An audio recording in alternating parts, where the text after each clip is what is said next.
Welcome back. So today I have a special guest, and when I say special, I mean it's like another elevated level of mindset of determination, as he would like to call it. The It is Stanley Bronstein, and he is an attorney, CPA, author of the Mindset Coach, walking expert. We're going to dive into all of that, but the weight loss expert. That right there, I saw like a before and after picture, and I'm simply amazed with that transition of the things that you've done. And the creator of the Way of Excellence and founder of the Million-Pound Weight Loss Challenge. Any other commas that I need to put into there? Is there more? I think that's enough. I did not go to medical school, so I think we're covered. That is the epitome of an overachiever, and I love it. So, Mr. Bronstein, so first of all, thank you for coming out. Thank you for being a part of the show. Thank you for being part of the program. As I welcome everybody, but this one really intrigues me as multiple of my family members, suffer with weight and different problems with their health and their issues. What was that moment for you? That change from that before picture that I saw. What was that moment that changed? Okay. Here, first of all, here's the picture. In the picture on the left, I was approximately 367 pounds.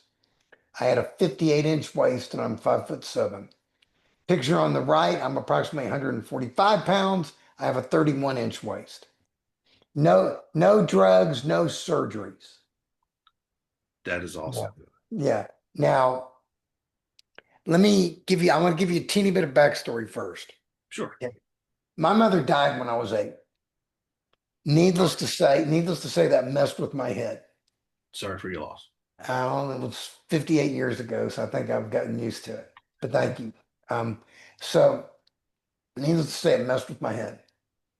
And I'm living with my massively obese father who had no idea how to eat healthy. And we both just ate ourselves into oblivion. I mean, literally. You look at my pictures from them, I started getting bigger and bigger and bigger. A lot of men like to brag that they're as small as they were when they got married.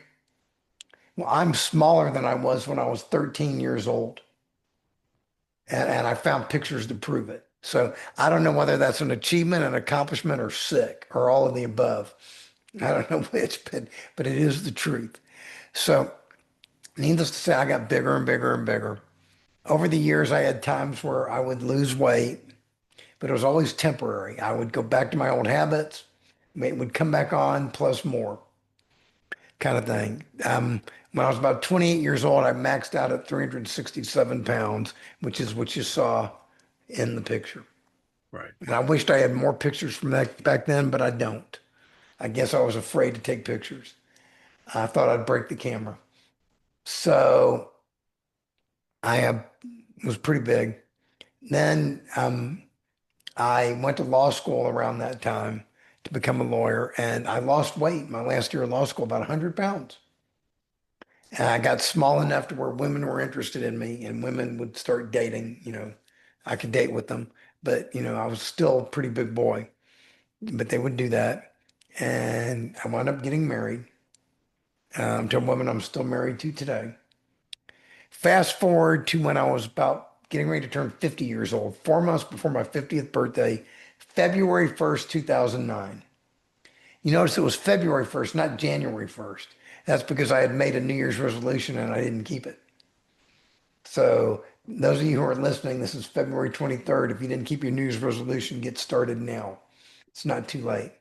So I was 320 pounds at the time, not my full 367, but I sat there and I said, where am I going to be in 5 years if I keep doing what I'm doing? Care to guess what the answer was? I'm sure that I have a grim response. Dead. You can say it, dead. Yeah. So, and guess what? I didn't want to be dead. So I said, and I had not hit rock bottom yet. I hadn't had a heart attack yet, hadn't had a stroke yet, knees hadn't given out yet. That stuff was all probably coming, but hadn't happened yet. So I said, this is BS. I'm wasting my potential here. I can be so much more than what I am. So I turned to my wife and I said, I'm cooked. I'm done. I mean, I literally reached the point where I was fed up. I said, this is ridiculous. No more.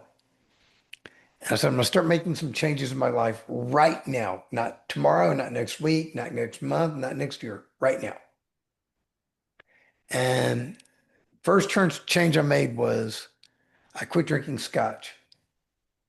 I was drinking scotch every day. Was I an alcoholic? I don't know. But I do know that I was drinking too much. And I do know that I was serving the scotch and it was not serving me. So Yeah. I believe in symbolism. I took my last bottle of scotch, poured it down the toilet, hit flush, gone. Haven't had a drink in 17 years. Don't miss it. And I want to talk about that for a second. Sure. I don't think I was physically addicted to scotch. I think I was emotionally addicted to it. And there's a difference. The reason why I say I don't think I was physically, I didn't go through any detox. I didn't have any symptoms. I didn't have any problems. It was actually easier to quit than I thought it would be. But I do think I was emotionally addicted to it. And contrast that with someone who might be addicted to caffeine, might be addicted to nicotine and cigarettes, might be a heroin addict or something. I think they have a tougher road than I did.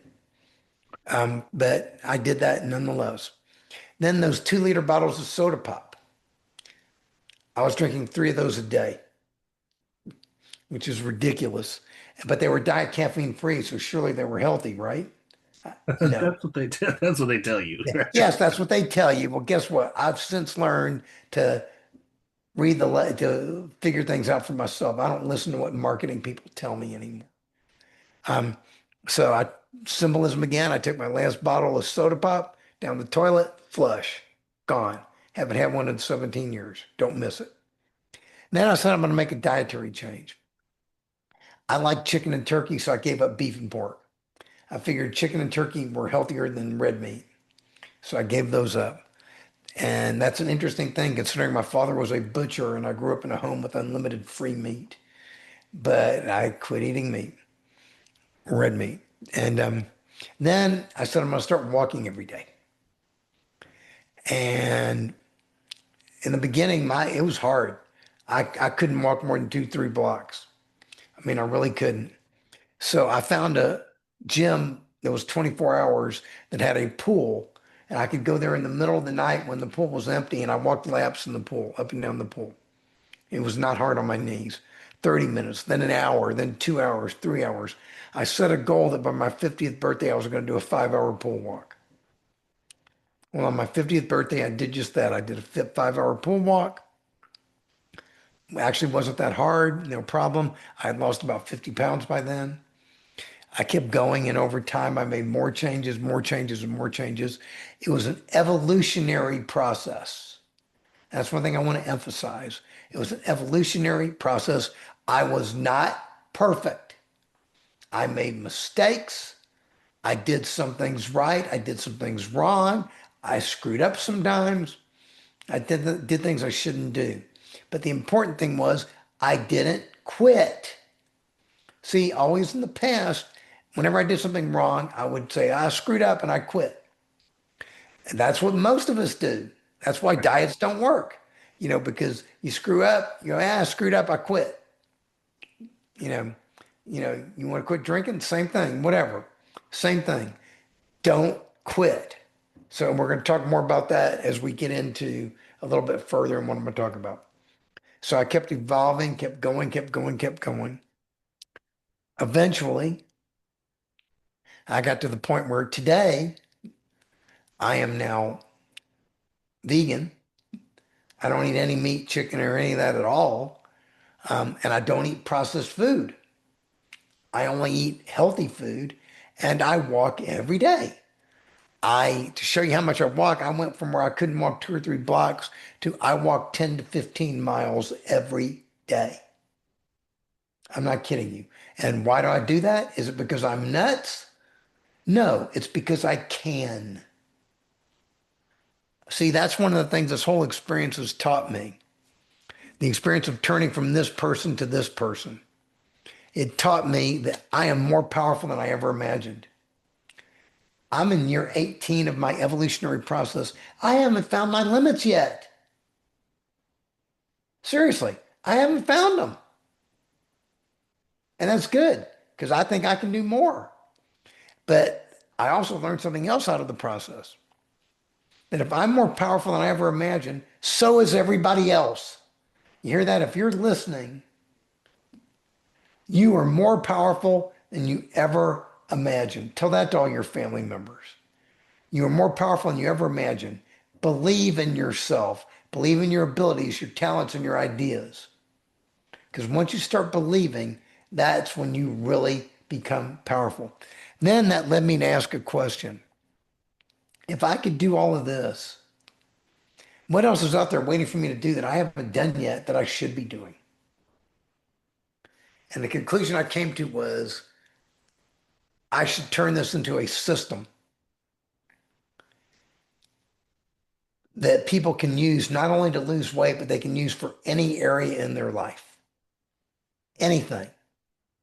Create a system out of this. And I'm a systems thinker. Both an attorney and a CPA. I've made a living creating systems, taking complicated things and making them simple. So I said, how do I turn the game of life into something simple that people can replicate, that people can use to improve themselves? So I said, okay, what's the goal of the system? Well, I said, the goal is not perfection. The goal is excellence. Let me tell you the difference. Perfectionists, unless you're perfect, nothing's good enough. You can't handle it. If the people around you aren't perfect, they're not good enough either. There's just one problem with that. No one's perfect. There are no perfect people. There never have been any perfect people. You're not going to be the first. I'm not going to be the first. Trust me, I know I tried. I used to say I was a 367-pound perfectionist. Now tell me that's not a little funny when you think about it. So instead, I became what I call a good enoughist. Good enough is good enough. Figure out what good enough is and be happy when you reach the stage that's good enough. But here's something about good enough. No matter how good you are, you can always go a level higher. You can always go a level deeper, a level farther. That's what excellence is. Constantly improving upon yourself. Start from a base that's good enough and then keep improving. Okay. So now I said, so the system's going to be about excellence, not perfection. So I said, what am I going to call it? I called it the way of excellence. This is a small version of the chart right here. This chart's also on my website. It's also on the wall behind me, a large version that's 5 feet wide. That's how big it is. And you can tell how anal I am. It's nice and color coded. Everything lines up. Everything fits together. I like systems to click. So I said, what are the qualities of an excellent human being? After thinking about it a while, I came up with 20. And I've settled on that number 20 because so far I haven't found anything that this system can't handle. And that's been years. So I figured 20 is pretty good. And I put these things in a specific order for a specific reason because they build on each other. You have some concepts that are foundational and others, that build on that foundation. So I said, okay, what are the concepts? Here goes. I'm going to run you through the system real. I'm going to give you the quick rundown. All of this is on my website in the form of videos where each one is an 8 to 12-minute video. So if you watch one a day in less than a month, you can chew through the whole system and learn the whole system. And it's free, by the way. So anyway, number one, learning to tell it like it is. Huh? Be sure to give that website out right now while you're talking about it. So Okay. Thewayofexcellence.com. Thewayofexcellence.com. And I'm sure you'll put it in the show notes too, please, if you can. absolutely. Now, number one, learning to tell it like it is. Anybody who's been in a 12-step program knows the first thing is admit you got a problem. Until you do that, you're not going to get anywhere. So on that day, February 1st, 2009, I said, I need to make some changes or I'm going to be dead. You can't tell it like it is any more plainly than that. But there's a second part to it. The second part is permanently start acting upon what you told yourself. See, that was not the first time I told myself I needed to do something, but it was the first time I permanently started acting. And you know why permanent is important? Because temporary changes are going to give you temporary results. Permanent changes are going to give you permanent results. You That's why diets don't work because people go on them temporarily and then when they stop, boom, the weight comes back on. You know, permanent. Second thing, number two, become a long-term thinker. Life is a long-term game. The problem is we live in a short-term world. Streaming videos, Uber Eats, Amazon Prime, Alexa, Siri, ChatGPT, Gemini, you know, whatever you want, it's there instantly. And that's fine. There's nothing wrong with that. There's nothing wrong with that, but some things take time. It requires patience, you know, and working on things. Ask an Italian chef, can you make good spaghetti sauce in 5 minutes? No. It has to sit on the stovetop for hours. And some people tell you days, weeks, and months. Stuff has to sit there and simmer and cook. So it takes time. Then take personal responsibility. You know, it's not my mother's fault that she died when I was 8 years old. It wasn't my father's fault that he didn't know any better. He had a fifth grade education. All he knew was to work hard and take care of his family, and he did that very well. That's all he knew. He didn't know anything else. He did the best he could. And it wasn't my fault either. You know why? Blame is irrelevant. Blame does not fix problems. All that matters is figuring out what needs to be done and then doing it. So if you're a politician in Washington, you hear that? Blame is irrelevant. Stop blaming, start fixing. That's what's important. I don't care who you are, where you come from. Stop blaming, start fixing. Then I learned to embrace change. I used to fear it. So many people fear changes. Change can be fun if it's positive change. Just make sure it's positive change. Go for it. Stop fearing. Get control of your fear. Instead of forgetting everything and run, that's one form of fear.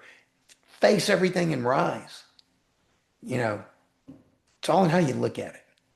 Then focusing on the positive. That's number 5. I learned to start focusing on the positive. There's something I call the principle of expansion. Whatever you focus on expands in your life. If you focus on the positive, you're going to get positives. You focus on the negative, you're going to get negatives. So start using the word can, stop using the word can't. Start focusing on the positive, stop focusing on the negative. Start focusing on the good, stop focusing on the bad. Engage in positive self-talk, stop with the negative self-talk. Anytime you catch yourself doing negative self-talk, let it go. Zig Ziglar used to call that stinking thinking. Get rid of that. Let it go. Anytime I catch myself thinking something negative, I let it go. Get rid of it. Because what I learned is my diet is not only the food I put in my mouth, it's the thoughts I put in my head. It's the people I surround myself with. It's the environment I create around myself and so much more. It's all those things. Learn to control your inputs. And the problem is we live in a consumer-based society where marketing companies tell us to consume, consume, consume, consume, consume, even if it's not good for us. They make food that tastes good just so we'll buy more of it, even though it's killing us. You know, all those things, okay? Then change your perspective. All this stuff sounds tough. I'm telling you, you have to do this, you have to do this, you have to do that. Well, guess what? You don't have to do anything but die. That's the only thing you have to do. You don't even have to pay taxes. You might go to jail, but you don't have to pay taxes but you do have to die. But if you're alive, you get to do these things. It is your privilege to do these things. When you start realizing that everything is a privilege and not an obligation, it becomes easier. When I see a homeless person, it is my privilege to help them, not my obligation. You ask me for a favor, it is my privilege to help you, not my obligation. I want to eat healthy today, it is my privilege, not my obligation. All those things. And the person who taught that to me, it came from a very unusual, unexpected place. 2 years earlier, I met a woman named Peggy Chun. She had ALS, Lou Gehrig's disease. By the time I met her, she was completely bedridden, on a ventilator, could not move, could not even speak. The only way she could communicate, trained people would hold up an eye chart and they could read her eye movements so she could spell words. I was interviewing her for a book I was writing where I was going to drive around the United States and interview 50 people who had very interesting stories. When I saw Peggy, the thought that went through my mind was, if I ever get like that, put a pillow over my head and take me out. Seriously, I would have wanted to die. But that was not Peggy's attitude.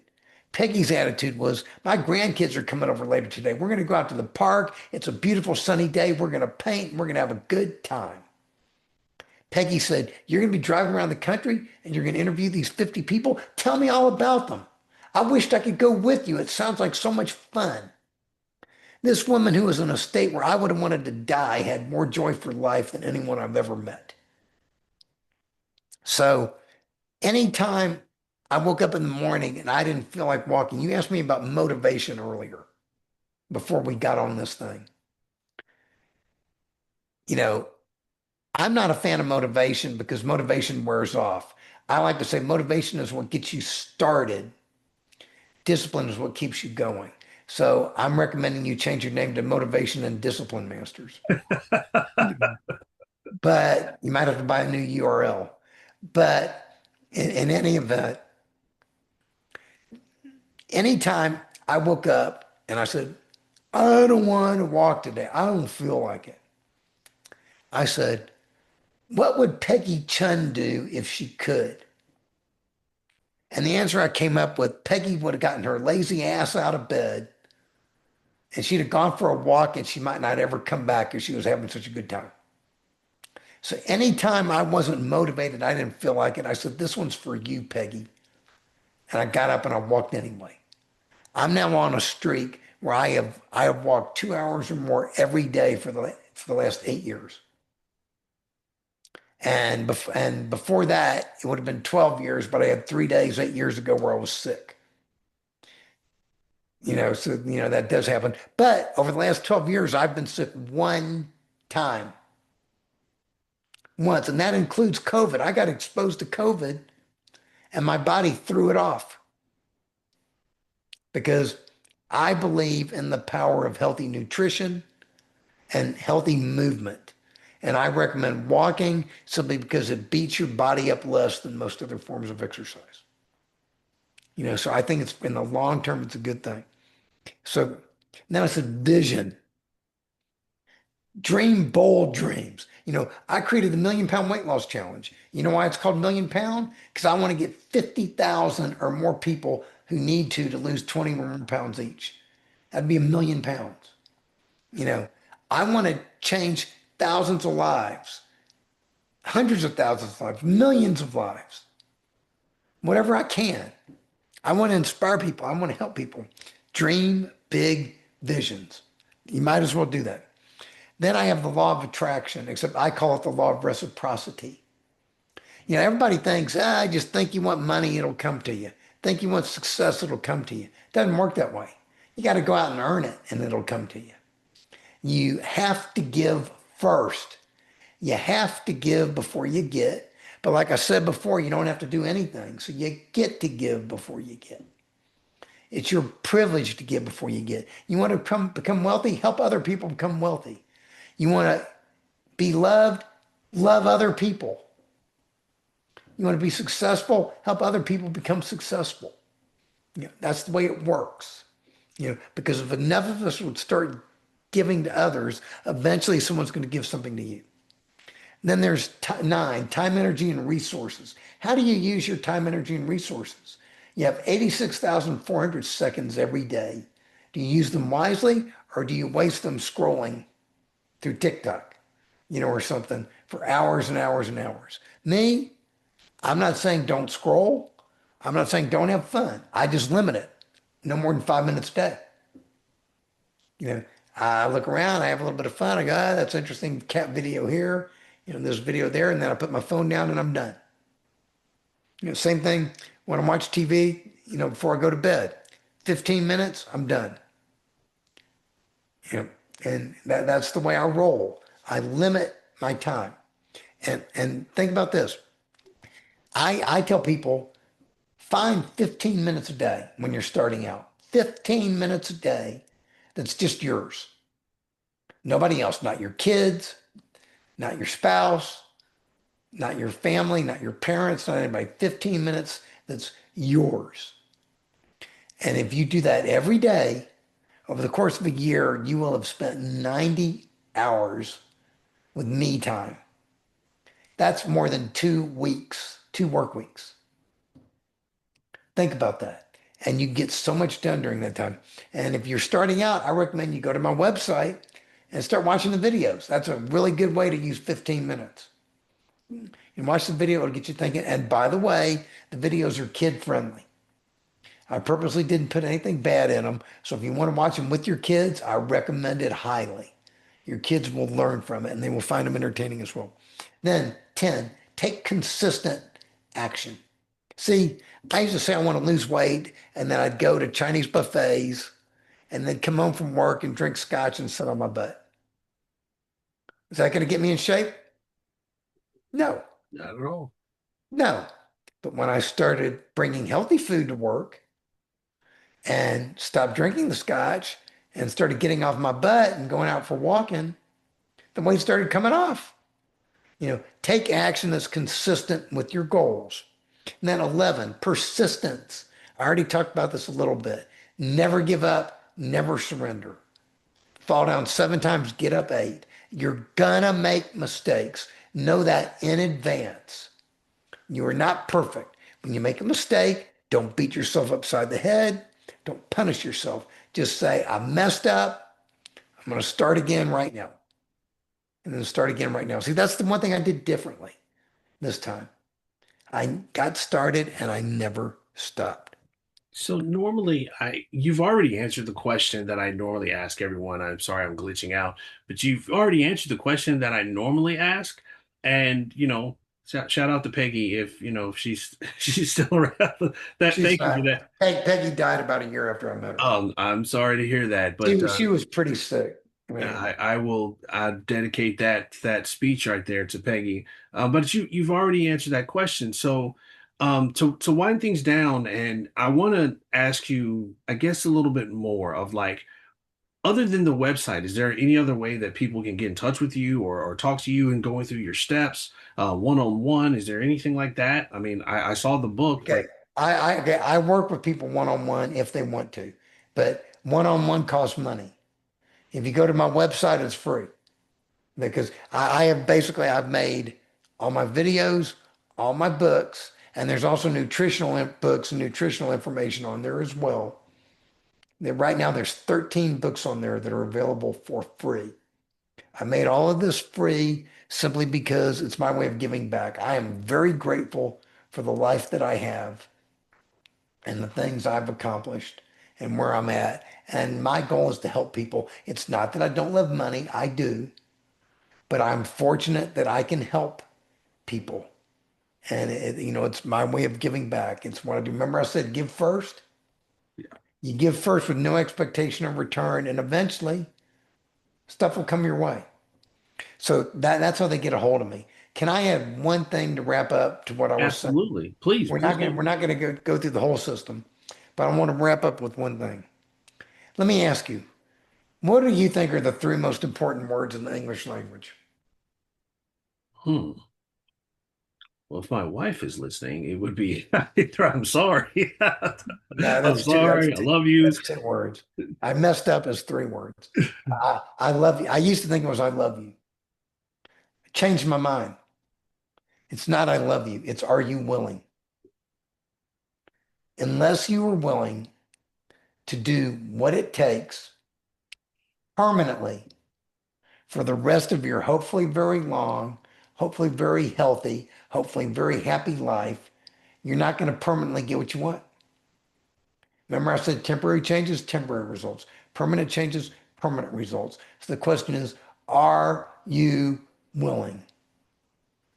That's how I know if someone's going to be successful or not. If I see that they're not willing to do what it takes, ain't going to happen. You know, and like I said, it's not that I was perfect when I started, but I did get started and I kept going. And over time, my resolve became stronger and stronger and stronger as I became stronger and stronger and stronger. Right. You know, I mean, look, I'm 66 years old. I just had my physical about a month ago. Had all my blood work done. I do it twice a year. I will put my numbers up against any 30-year-old. I feel better than I did when I was 30 years old. I wasn't this healthy when I was 30 years old. Does that mean I'm going to live forever? Probably not. But it means what I'm doing is working. Right. And I want to help other people, you know, learn these things so it can work for them too. And over time, I became willing. You know, my resolve became stronger and stronger and stronger. And it's continuing to get stronger. I push myself all the time, not because I have to, but because I can. Does that So make sense? in this moment right here, please give out the website again and everything so everyone can. Thewayofexcellence.com. Thewayofexcellence.com. That's the website. Go there, start the main page. There, the videos are on the main page. Start, click on them each one at a time. Watch them in order. Watch the videos, learn the system, and then start reading the books. All right. And you can read the books on the web online on the website, or you can download them and put them on your tablet or your phone. Mr. Stanley Bronstein, thank you very much for educating and even the suggestion of changing the name. Thank you for all of that and being a You part mean of this. you're not gonna tell me to mind my own business? No, no, not at all. I will never do that. That's not how I operate here. But I definitely appreciate you and your time, and I will make sure that everything is, people try to reach you. I will send them your way. But thank you for joining me, and I hope you have a blessed of your day. And anybody that's listening out there, remember, he said, fix the problems. Every day is a blessing. The time we spend together. All we can do is promote change. 24 hours better.